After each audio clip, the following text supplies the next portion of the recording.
प्रणाम। मैं जदुवंशी। खबर बहती धारा। सम्मान और समान अवसर की गारंटी है आरक्षण। भारतीय संविधान ने आरक्षण को किसी राजनीतिक दल की कृपा नहीं बल्कि सामाजिक न्याय का संवैधानिक औजार बनाया।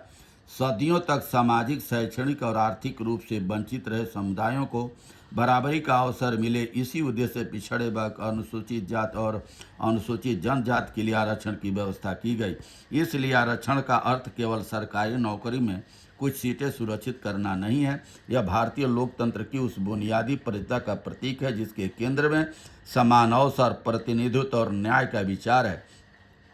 इसी कारण जब किसी भर्ती में आरक्षण के पालन पर सवाल उठते तो केवल भर्ती प्रक्रिया का विवाद नहीं रह जाता, वह संविधान की भावना, प्रशासनिक निष्पक्षता और सामाजिक न्याय की विश्वसनीयता से जुड़ा प्रश्न बन जाता है। किसी भी शासन में कभी कभार तकनीकी त्रुटियां हो सकती है, किसी भर्ती में गणना की गलती हो सकती है, किसी नियम की व्याख्या को लेकर विवाद हो सकता है, लेकिन जब अलग अलग वर्षों में अलग अलग विभागों में अलग अलग चयन एजेंसियों द्वारा आयोजित अनेक भर्तियों में एक जैसी शिकायतें सामने आए तब उसे महज संजोग कहकर खारिज करना कठिन हो जाता है।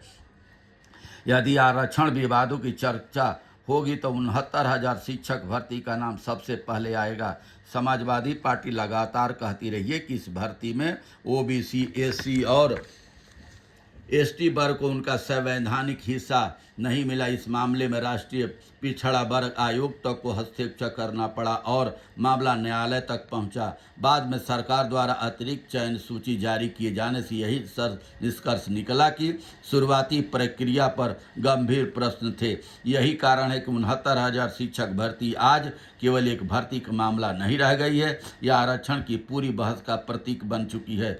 समाजवादी पार्टी जिन भर्तियों का उल्लेख करती है उनमें वन जीव रक्षक भर्ती, ग्राम पंचायत अधिकारी भर्ती, नेत्र परीक्षण अधिकारी भर्ती, कनिष्ठ सहायक भर्ती, प्रवर्तन कांस्टेबल भर्ती, लखीमपुर कोऑपरेटिव बैंक भर्ती, लेखपाल भर्ती, कृषि प्राधिकारी सहायक भर्ती, पशु चिकित्सक भर्ती, स्वास्थ्य शिक्षा अधिकारी, आयुर्वेद चिकित्सा अधिकारी, होम्योपैथिक चिकित्सा अधिकारी, अमीन लिपिक, कोषागार लेखागार, अधिशासी अधिकारी और चकबंदी अधिकारी जैसी अनेक भर्तियां शामिल हैं। इनको लेकर समाजवादी पार्टी का एक ही आरोप है, आरक्षित वर्ग को उसका पूरा संवैधानिक हिस्सा नहीं मिला।